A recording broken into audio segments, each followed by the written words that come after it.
Radium broom একটি সুগভীর ক্রিয়াশীল ঔষধ। অ্যালোপ্যাথি চিকিৎসা শাস্ত্রে অতিমাত্রায় অ্যান্টিবায়োটিক ও সালফার ড্রাগস ব্যবহারের ফলে যে দুরারোগ্য অ্যানিমিয়া, একজিমা, বাতব্যাধি, ক্যান্সার, টিবি ইত্যাদি জটিল রোগের সৃষ্টি হচ্ছে, তা আরোগ্যে মেডিসিনটির ভূমিকা অদ্বিতীয়। ঔষধটিতে প্রচুর সংখ্যক পরিবর্তনশীল সাধারণ লক্ষণ রয়েছে, কিন্তু হাতে গোনা মাত্র 4টি অপরিবর্তনীয় মানসিক লক্ষণ আছে, যার মাধ্যমে সুনিশ্চিতভাবে ঔষধ নির্বাচন করা যায়। তো বিষয়টি হচ্ছে যে এই যে আমাদের রেডিয়াম ব্রোম, এই ঔষধটি আমরা কোথায় ব্যবহার করতে পারি বা কী জন্য ব্যবহার করি।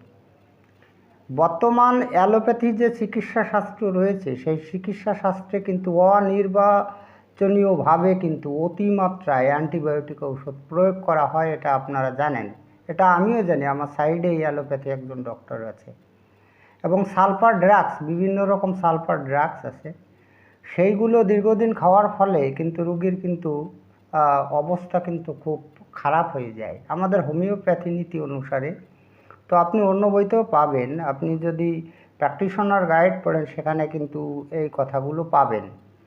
এবার এটা কেন হয়, আমরা কিভাবে টের পাই? যদি কোনো রুগী আমাদের কাছে আসে, দেখা যায় যে রুগীর ভাইটাল ফোর্স একেবারেই নাই, তখন তাকে 6 পাওয়ারের ঔষধ খাওয়ালে কিন্তু রুগীর অ্যাগ্রাভেশন হয়, সে কিন্তু ঔষধের শক্তি আর নিতে পারে না।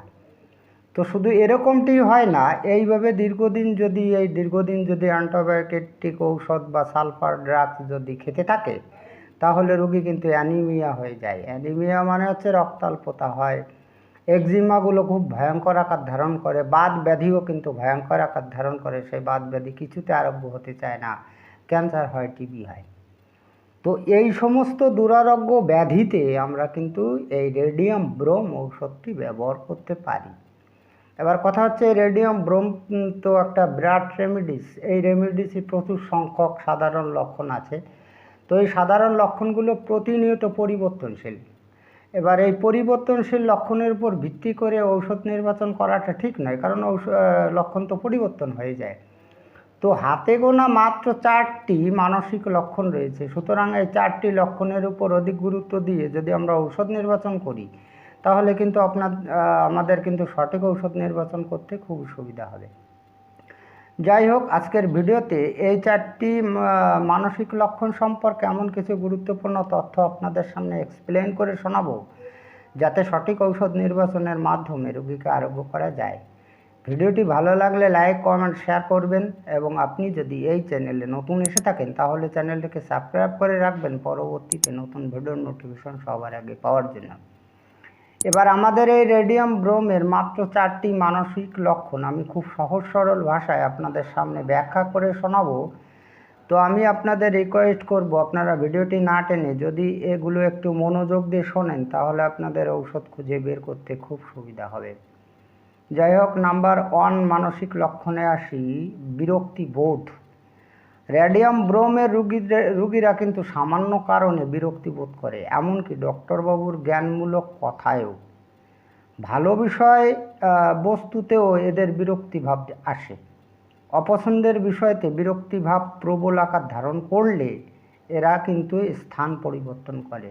একটু বলতে হয়, যদি রেডিয়াম ব্রোমের রুগী হয়ে থাকে, তাহলে এই বিরক্তিবোধ এদের মনের মধ্যে কিন্তু থাকে, এরা অল্পতেই বিরক্তি হয়, ভালো কথায়ও বিরক্তি হয়, এবং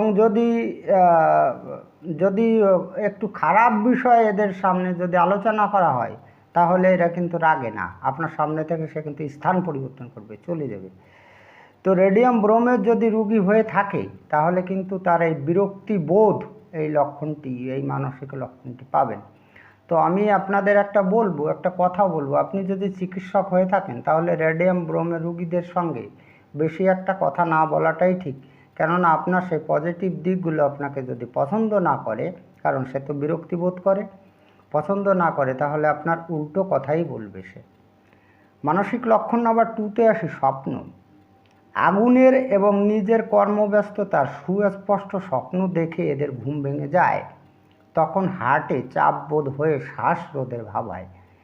ওই অবস্থায় রক্তের চাপ বৃদ্ধি পায় বা হাই ব্লাড প্রেশার কিন্তু বাড়তে থাকে।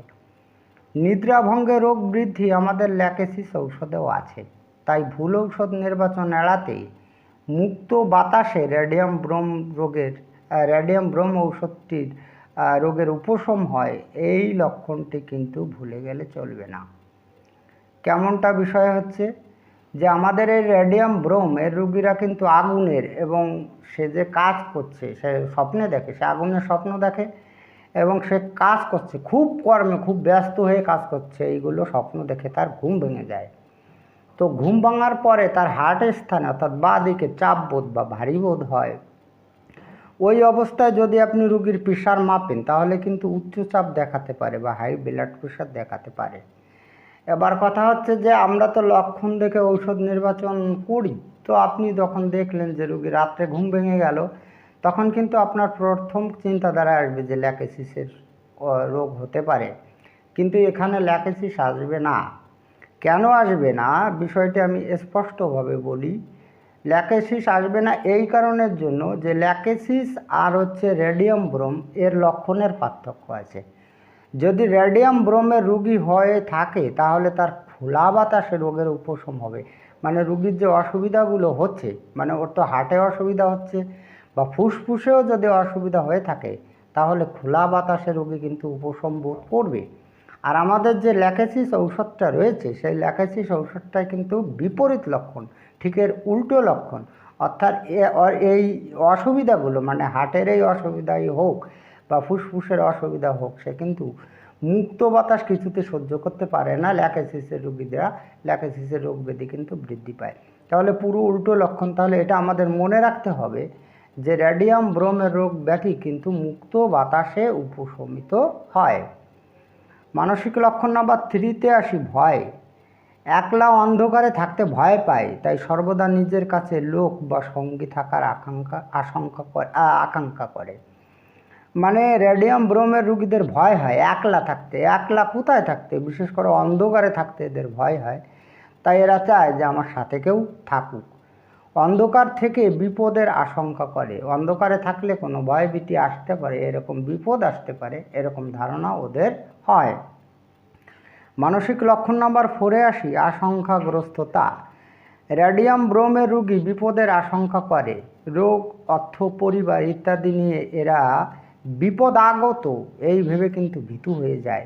তখন আশঙ্কাগ্রস্ততার ছাপ তাদের মুখে কিন্তু ফুটে ওঠে। যদি রেডিয়াম ব্রোমের রুগী হয়ে থাকে তার মুখে দেখতে পাবেন ভয়ের, একেবারে আতঙ্কের একটা ছাপ দেখতে পারবেন। কেননা এদের মনের মধ্যে কিন্তু আশঙ্কাগ্রস্ততা থাকে। আপনি এই আশঙ্কাগ্রস্ততার ছাপ দেখেই কিন্তু বুঝতে পারবেন যে এ নিশ্চিত রেডিয়াম ব্রোমের রোগী। এবার রেডিয়াম ব্রোম সম্পর্কে যদি আপনি আরও বিস্তারিত তথ্য জানতে চান তাহলে এই চ্যানেলে ভিডিও আছে, ভিডিও নাম্বার 268। যাই হোক, আজকে এই পর্যন্তই। খুব তাড়াতাড়ি ফিরে আসবো নতুন গুরুত্বপূর্ণ বিষয়বস্তুর ভিডিও নিয়ে। দেখা হচ্ছে নেক্সট ভিডিওতে। ততক্ষণ আপনারা ভালো ও সুস্থ থাকুন। জয় হ্যানিম্যান, জয় হোমিওপ্যাথ।